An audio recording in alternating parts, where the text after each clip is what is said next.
did this happen? I shut down the party. I told Plaid Stripes no. I asked the raccoons to leave. I asked a lot of fabric questions.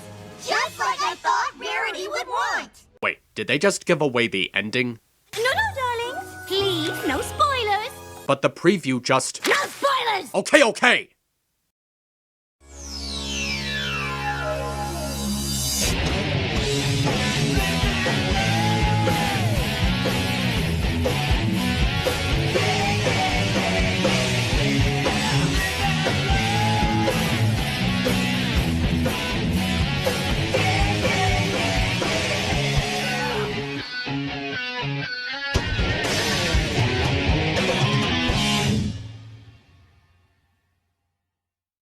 I have to admit, the Saddle Row review is an interesting episode for several reasons. I thought the story was going to be typical given its premise, but it actually turned out to be better than I thought. Twilight and the gang are heading to Rarity's house to prevent her from reading an article that goes behind the scenes of the grand opening of her new store as it contains embarrassing information. But Rarity is already on it as we cut to a flashback within a flashback showing the main six being interviewed on how they worked on the shop's opening. When a number of problems end up interfering, Rarity assigns the others to handle each one based on their expertise. But they handle each situation based on what Rarity would want, which ends up leading to more problems. For starters, I should talk about how the episode is done with a flashback within a flashback. You'd think that this would make the pacing distracting, but because of the setup that the episode is given, it actually works to its advantage. With each of the main six being interviewed this way, it allows us to see the story unfold from different points of view, and it's done in a very proper order. Instead of being confused or jumbled, all of the viewpoints stay focused on the situations the characters face, and they're all given enough time for us to properly understand the weight that they hold.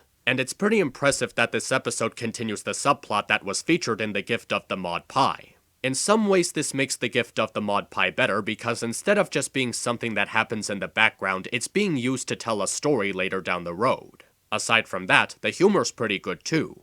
Telling the story from different viewpoints makes for a lot of unexpected twists and turns, which makes the jokes a lot more unexpected and more funny as a result. Seeing the characters go through all of this stress with their problems leads into some funny lines and hilarious reactions. And seeing how they tackle each problem also results in nice visual gags. The side characters also leave a pretty good impression. There's a fast-talking reporter, some fabric experts, Mr. Stride and his daughter, a family of raccoons, and seeing the main six interacting with them leads into some funny comedy. And the third act manages to wrap everything up so well. The main six weren't wrong to act based on what they thought Rarity wanted because this is her shop. But when that doesn't work, they decide to face the problems in their own way because they know that Rarity would want them to be themselves when facing a problem. And by doing so, they cleverly turn the problems into aspects to help the shop make a great first impression in a visually stunning conclusion.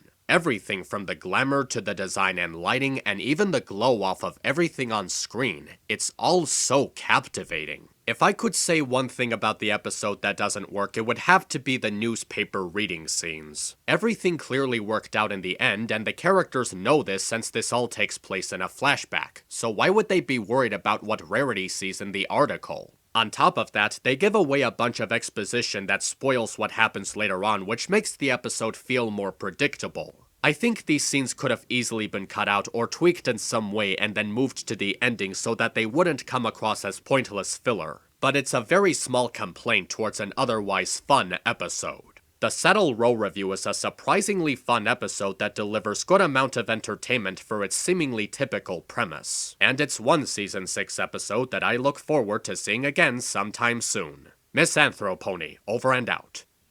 Ne'er-do-wells or not, I know I can always count on all of you. And nothing could be more perfect than that.